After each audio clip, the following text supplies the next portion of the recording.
Bueno, estimados, este es el escritorio de Mulián, el programa que hacemos para Vive en BTR todos los días a las 00. Hoy día tenemos un invitado muy especial. Fíjense que él es sobrino de Jaime Guzmán, uno de los creadores de la Constitución, y tiene una mirada muy lúcida con respecto a su candidatura como constituyente.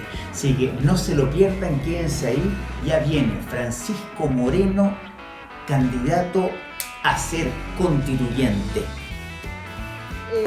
Estamos en el escritorio Mulián en Vive BTR cuando son las 00 a las 00 todos los días en Vive de BTR tenemos el escritorio de Mulián.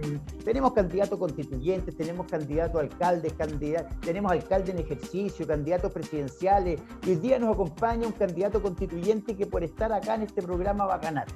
A mí me pasa muchas veces eso que por lo general los que estaban en Cien Dios ni Ley cuando lo hice, o en la cuarta, les iba bien porque yo elijo así, pero con pinza a mi invitado. Estamos con Francisco Moreno Guzmán. Querido Francisco, ¿cómo estamos, estimado?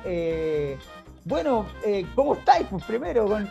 Bien, muy bien, Vasco. En primer lugar, agradecerte la invitación, saludar a todos los televidentes de Vive BTR, que somos una gran familia, yo también soy parte de ellos, así que para mí es un placer y un honor estar contigo, conversar, contarte en lo que estamos y poder tener una reflexión sobre lo que significa para nuestro país, para las distintas personas y su familia, el proceso constituyente que estamos ya iniciando. Francisco, la pregunta del millón, y voy a ser súper honesto, por dos lados. Uno dice, chuta, está bien en el ministerio, me imagino que era más luquita, la pregunta que se hace el dueño de casa, más luquita, y renunciar al ministerio, al gobierno, y candidato constituyente, a uno como que no le cuadra, uno dice, pucha, ¿qué es lo que te motiva para ganar menos plata, trabajar? Yo me imagino que debe ser la misma pega, pero mucha pega en poco tiempo. ¿Qué es lo que te motiva a ser constituyente? A ver, efectivamente un desafío en lo personal y lo familiar muy grande. Yo me casé hace un año atrás, así que esta es una decisión y discusión que obviamente tuve con mi señora, que me ha apoyado 100%, así que aprovecho de hacerle a través de este programa un gran homenaje a Pilar, que nos está viendo, porque la verdad es que ha sido muy importante en esta decisión. Independiente de que efectivamente en el Ministerio de Hacienda estábamos realizando un trabajo muy importante, sobre todo, Vasco, por lo que hemos vivido. Vivimos durante el año 2019 una situación sumamente compleja, con todo lo que significó el estallido social, y ya en marzo del año pasado, hace casi un año, tuvimos que enfrentar la peor pandemia de los últimos 100 años, y que ha costado una cantidad importante de vidas y que ha significado también una paralización económica, y eso ha afectado obviamente las vidas no solamente de las personas, sino que de sus familias desde el punto de vista laboral y profesional. ¿Por qué tomé la decisión de renunciar al cargo de subsecretario de Hacienda? Porque básicamente me convoca el diálogo democrático, el diálogo político, la necesidad de llegar a acuerdos. Es una etapa muy importante como país, es histórico. Nunca habíamos tenido la elección de un cuerpo colegiado, ¿no es cierto?, una convención constitucional que redactara una nueva constitución política. Y quizás la gente se siente muy lejana a lo que es una constitución, porque es verdad que no es algo que salga en todos los días, y muchas veces hay muchas personas que nunca han tenido la posibilidad de leer esto. 143 artículos, puede ser súper árido. Perdona, Francisco, que te interrumpa, pero así a modo de anécdota, me contaron que tenía algunas faltas, porque ahora la gente se puso a leerla, pues, entonces me decían que tenía algunas faltas de ortografía, pero ya están corregidas. Esta es una pregunta muy frívola. Pero, sí, yo creo que eso es culpa de la editorial jurídica de Chile, que entonces que tiene como el mandato para que sean ellos los que publiquen la Constitución oficial. Pero contestando tu pregunta, yo di este paso de renunciar a la subsecretaría de Hacienda porque me interesa poder representar toda mi trayectoria desde el punto de vista de las políticas públicas volcadas hacia la gente. Yo he trabajado, Vasco, no solamente en el Ministerio de Hacienda, sino que en el Ministerio de Desarrollo Social. He tenido la experiencia de tener un trabajo en el mundo municipal. Estuve más de un año trabajando en la municipalidad de Putre, que es una municipalidad rural, fronteriza, étnica, que queda de Arica a la frontera con Bolivia. Y la verdad es que siempre he estado involucrado en el diseño y en la aplicación y la implementación de políticas sociales, especialmente para la clase media. Así que ese es el desafío principal, el Distrito 8 por el cual voy, que aprovecho obviamente mandarle un saludo a todos los electores. Estamos hablando de Maipú, Pudahuel, Estación Central, Tiltil, Colina, Lampa, Quilicura y Cerrillos. 8 comunas. Imagínate, Vasco, que ahí vive 1.700.000 personas y votan 1.005.000 ciudadanos. Así que el hecho de ponerme a disposición de ello, de poder construir mejores políticas y de tener una constitución que nos permita lo más básico, vivir en paz y tener una vida mejor. Ese es para mí el desafío y por eso es que voy de candidato a la constituyente por el Distrito 8. Francisco, me da la sensación de, no sé si es súper respetable, ¿no? La verdad es que no te lo pregunté antes y debías haberlo hecho si es que no te molesta, pero yo creo que hay algo emocional en ti que no tiene cualquier candidato, que te hace un candidato único. Don Jaime Guzmán, persona a la cual admiro profundamente, es tu tío, fue tu tío, ¿no? Y perdona si es que te incomoda, pero pucha, yo tengo que como comunicador decírtelo y tengo una profunda admiración. No todos los comunicadores tenemos una profunda admiración por tu tío Jaime, que fue una persona maravillosa, una persona que cooperó mucho a las libertades de nuestro país, al desarrollo económico, una persona moderada, una persona que tenía esa UDI que caminaba, esa UDI que realmente escuchaba a los más necesitados. Y hoy día siento que nuestro partido se ha ido cada vez aburguesando un poquito más. Pucha, perdona que sea tan honesto, pero para mí don Jaime Guzmán fue, y por todo lo que he leído, yo soy de 72, debemos ser tú eres más joven que yo, Francisco, pero tu tío Jaime Guzmán es la persona que redactó la Constitución, y yo creo que por eso te hace una persona única, y me imagino que te emociona un poquito. ¿Qué pasa con eso, Francisco, que tú no lo usas y habla muy bien de ti también, pero tengo que preguntártelo? Seguro, Vasco. No, en primer lugar agradecerte las palabras, porque efectivamente es algo que me llega de manera muy profunda. A ver, Jaime Guzmán es parte de mi historia, es parte de mi identidad, soy su sobrino, y yo obviamente el hecho de haberlo tenido en mi familia fue un verdadero regalo. Yo tenía 15 años cuando lo asesinó el Frente Manuel Rodríguez, recordarás, el 1 de abril, ya estamos a 2 meses de que se cumplan 30 años de ese asesinato a la salida de la Facultad de Derecho de la Universidad Católica y en Campo Oriente. Y desde el punto de vista familiar también ha sido una historia muy dura.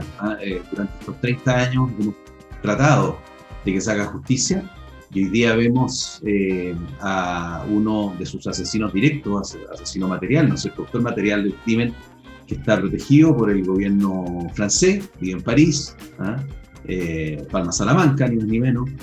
Tenemos también a otras personas que fue autor material, que está en México, detenido por un secuestro, y que estamos pidiendo como familia su extradición a Chile.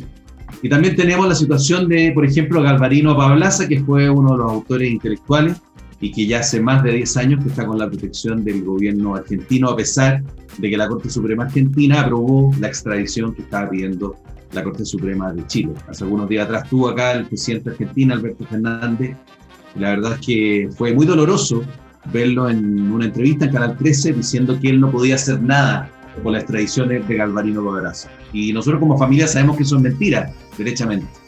Galvarino Pablaza debe volver a Chile, debe ser extraditado, y hoy día tiene una protección como asilo a través del asilo político, ¿no es cierto?, que se le otorgó una institución que depende del Ministerio del Interior argentino. Así que han sido, Vasco, 30 años muy duros. Mi abuela Carmen murió sin que hubiese justicia, y hay un compromiso familiar de seguir luchando en esta vida. La única manera de que alcancemos la paz es a través y la reconciliación es a través de la verdad, de la justicia.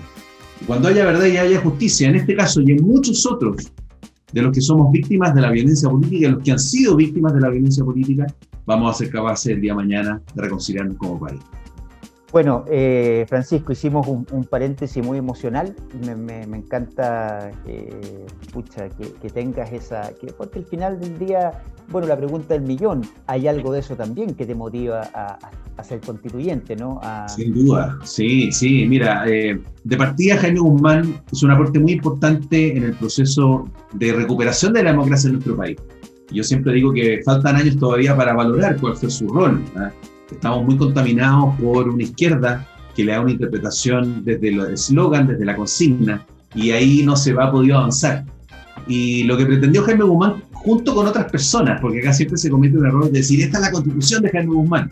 Jaime Guzmán fue uno de los 8 integrantes de la Comisión de Estudios de la Nueva Constitución, que presentó un anteproyecto y también preparó un anteproyecto al Consejo de Estado, que su presidente era Jorge Alessandri. Y estos dos anteproyectos se presentaron a la Junta, ¿no es cierto?, de aquello entonces, y fue la Junta la que tomó la decisión respecto a qué proyecto seguir o la mezcla que se hizo entre uno y otro, y que después derivó en este plebiscito, que sabemos, obviamente, y eso es algo que hay que reconocer, que no fue como todos hubiésemos querido, ¿no es cierto?, había un padrón electoral que no existía, pero mucho más importante que eso, desde el punto de vista del origen de la Constitución del 80, es que se ha ido validando con el tiempo. O sea, el plebiscito de los 89, ¿no es cierto?, con una gran cantidad de reformas y una gran participación, permitió que se fuera legitimando en el transcurso del tiempo. Oye, está siendo injusto. Usted está diciendo que hubo cosas raras en ese plebiscito. Yo no encuentro. Yo soy más momio que usted, señor. No. Me refiero a que efectivamente en los cánones actuales. Estoy bromeando. Oye, para que hay muchas personas. Francisco, hay muchas personas que no saben que realmente Jaime, además, fue una de las personas muy importantes para que Pinochet hiciera después el plebiscito del 80, ¿no? Exactamente, es muy del año 8 técnicamente. La gente tiende a encasillar a Jaime Guzmán como la extrema derecha, y él es el que le pide al presidente, así es lo que entiendo, que tiene que dejar o ver si la ciudadanía quiere un sí o un no. O sea, él también forma parte de eso, ¿eh? Pero importante lo que dice Vasco. ¿Por qué? Porque acá hay una cosa muy clara, y esto lo dice la historia, y bueno, ya en unos años más vamos a tener la capacidad de hacer un análisis más objetivo, pero había un sector dentro del régimen militar que no tenía mucha intención de recuperar la democracia, por distintos motivos que obviamente no los vamos a empezar a analizar acá. Pero sí hay otro grupo de civiles que quiso intervenir y quiso decir, esto es importante y fundamental para Chile. ¿Cómo vamos a recuperar la democracia? No con la Constitución del 25, que ya se había acabado. No fue capaz de resolver la crisis que se dio institucional en Chile entre el 70 y el 73, sino que con otra Constitución, pero una Constitución que fijara un itinerario para la recuperación de la democracia, es decir, que hubiese elecciones del Congreso Nacional y que volviésemos a la normalidad institucional. Y en ese sentido, Jaime Guzmán jugó un rol fundamental. Y aquellos que creen que era todo lo contrario, bueno, qué importante es que se puedan instruir a través de la lectura de la historia de tantos autores y análisis tan variados que hay y que han salido en el último tiempo a propósito de este proceso que estamos viviendo. Oye, Francisco, me tocó entrevistar a Mario Aguilar, que es el presidente del Colegio de Profesores, que va en tu misma lista. Exactamente. Y le hice una pregunta que te la voy a hacer, igual que se la hice a él, ¿eh? Le dije, oiga, Mario, usted que es candidato constituyente por el distrito, tu mismo distrito, y le dije, ¿qué dejaría de la Constitución? Y fue macabro, la respuesta fue que dejaría la palabra Constitución y que sacaría todo. Yo me agarré la cabeza y dije, bueno, es mi candidato, tengo que, o sea, es mi candidato, es mi entrevistado, tengo que respetarlo y darle el punto, pero me parece un poquito brutal. Algún día tal vez conversábamos, muy buena persona Mario, bien, de una postura bien extrema, pero te hago la pregunta, Francisco, ¿qué sacarías tal vez o qué dejarías? Vámonos ya al proyecto más bien para que te vayamos conociendo, aparte del humano, te vayamos conociendo en tu postura frente a la Constitución. Seguro. Bueno, una reflexión previa, Vasco, porque tú has comentado algo que es bien importante. A ver, lo que vamos a elegir el domingo 11 de abril van a ser las personas que van a tener que ponerse de acuerdo para que exista una nueva Constitución y ponerse de acuerdo en la redacción, con visiones políticas distintas, con valores diferentes. Entonces, por eso yo siempre lo señalo, que importante es que la ciudadanía escoja a personas con voluntad de diálogo, a personas que quieran aportar a una discusión política. Cuando hay un candidato que dice, no dejaría nada de la Constitución del 80, yo lo que veo en esa postura, simplemente es algo muy simple. Esa persona no quiere construir una nueva Constitución, quiere construir o redactar una Constitución en contra de la Constitución del 80.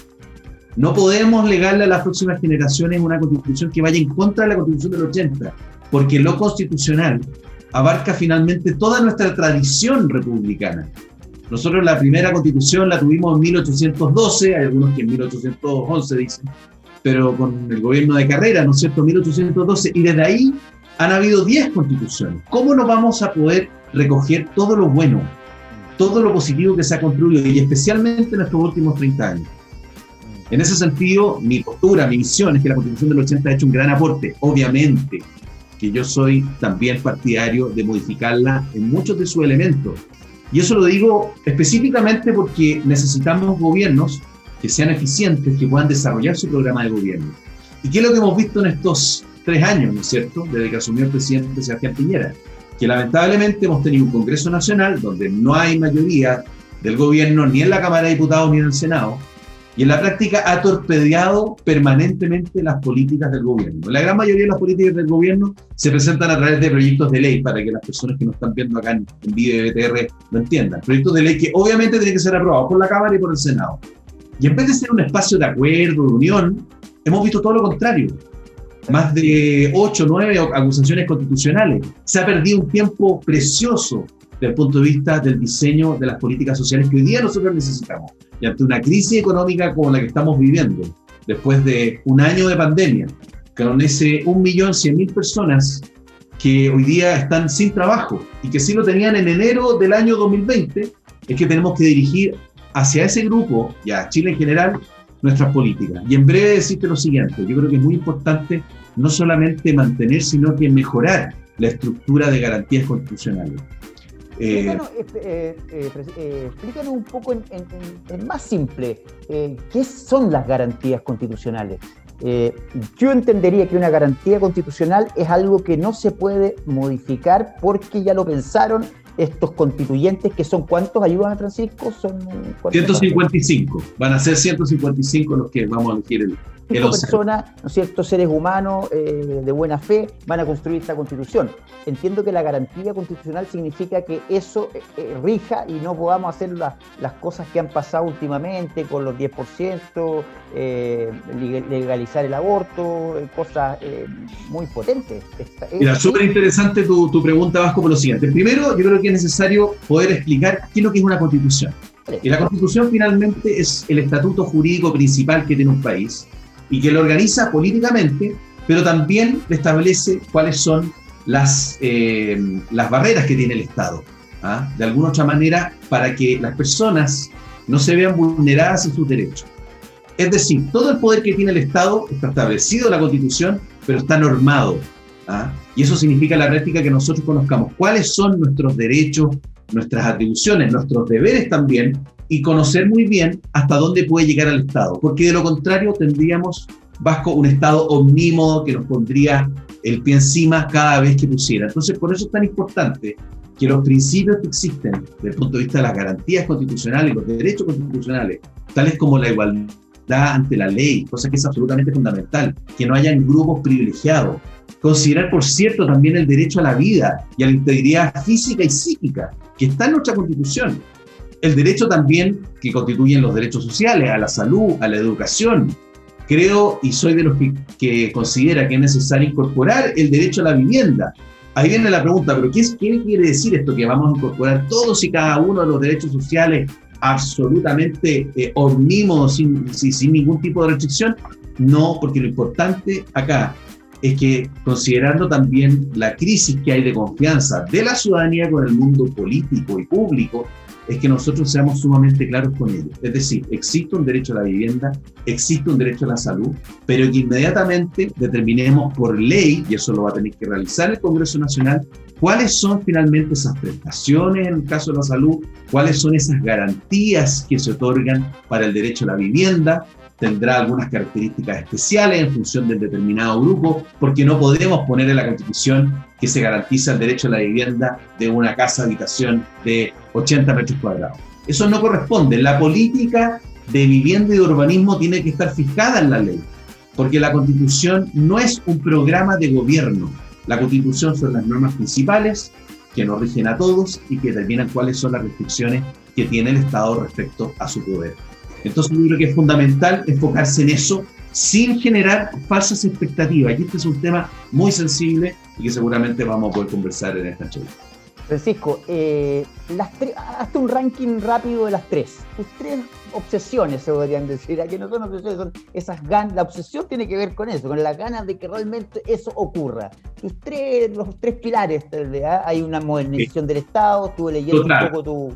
Exactamente. Primero, nosotros necesitamos modernizar el Estado. Y esto uno lo ha escuchado desde hace 20 años, pero resulta bajo que tuvimos una crisis, la pandemia sanitaria, hace un año atrás. ¿Y cómo fue el comportamiento del Estado? ¿Qué es lo que sucedió ahí? Y yo creo que hay una gran cantidad de ciudadanos que se vio realmente afectados por las prestaciones que entregaba, por la incapacidad que tiene de ser más eficiente y eficaz en su actuar. ¿El Estado chileno es grande? Sí, es grande. Hay 24 ministerios, más de 160 servicios. Estamos divididos en 16 regiones, cada uno con sus gobiernos regionales, cada uno con sus secretarías regionales y ministeriales. Entonces, lo que yo quiero es que la ciudadanía sienta que tiene un Estado moderno del siglo XXI y no anclado en el siglo XIX. En segundo lugar, una cosa que es fundamental, participación ciudadana. Porque es verdad, hay una crisis importante de confianza. ¿Y cómo hacemos que, manteniendo una democracia representativa, porque es imposible tener una democracia directa, ¿no es cierto? Que ahora le preguntarán en su teléfono celular todos y cada uno de los proyectos de ley que se ven en el Congreso, eso no tiene viabilidad alguna, y por eso es que elegimos representantes, senadores, diputados, y por cierto, presidente de la República, que tiene un rol diferente en este sentido, pero queremos que la ciudadanía participe y que tenga iniciativa de ley con algunas reglas. Yo creo que un buen ejemplo de eso es lo que sucede en Brasil, que hay iniciativas de ley que después de una cantidad de firmas pasan a una comisión interna de diputados y senadores en el Congreso brasileño que lo analizan y que se vota y puede ser a favor o puede ser en contra en función de, digamos, la justificación del proyecto. Por otro lado, fortalezcamos, y esto Vasco tú me vas a entender muy bien, los gobiernos locales. ¿Qué son los gobiernos locales? Son los municipios. Tenemos 345 municipios en Chile. Es la primera puerta que van a tocar las personas cuando tienen un problema de índole personal, familiar, alguna crisis, necesitan ayuda, necesitan resolver un inconveniente, tienen problemas con los vecinos, hay un problema ambiental que hay que solucionar. ¿Por qué no fortalecemos más los gobiernos municipales? Y en ese sentido yo me lo voy a jugar para que los gobiernos finalmente municipales nunca más se les entregue una nueva facultad sin los recursos necesarios. Porque en el Congreso Nacional estamos llenos de proyectos de ley de los parlamentarios que vamos dándole nuevas atribuciones a los municipios, que es lo que alegan todos los alcaldes. Y los recursos no están considerados en esos proyectos. ¿Por qué? Porque son proyectos que establecen nuevas facultades y que generalmente los presentan los parlamentarios y que terminan aprobándose.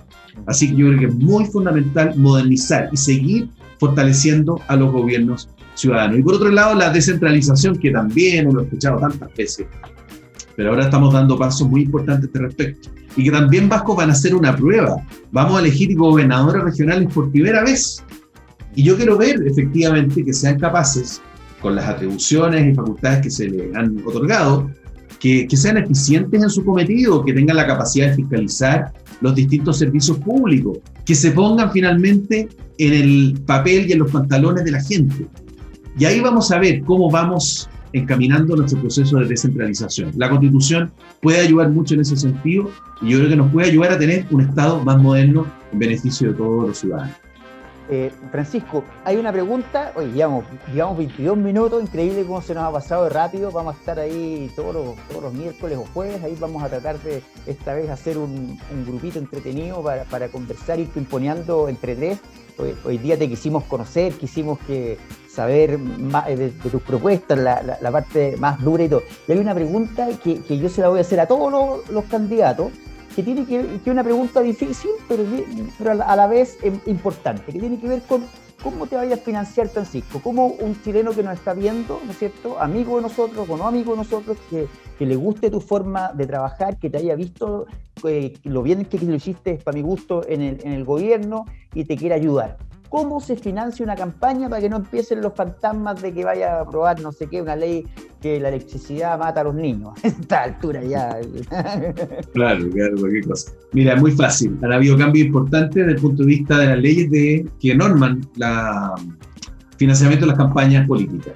Y actualmente es súper claro. Yo puedo poner una cierta cantidad de recursos de mi patrimonio, de mi bolsillo. Y la verdad es que no estoy mucho en condiciones de hacer eso porque estoy recién casado, porque estamos con distintos proyectos con mi señora y de poder tener hijos, y qué sé yo, entonces obviamente que tengo que ser muy responsable, eso de puertas adentro, es una confesión que hago acá, pero que es muy necesario hacerla. Francisco, perdona, hay que sacar una cuenta RUT, entiendo, ¿sí? Lo más simple, o sea, partiendo por eso, ¿no? Entiendo que Sí. los candidatos tienen que sacar una cuenta RUT. El servicio electoral, el CERVEL, te abre una cuenta corriente en el Banco Estado.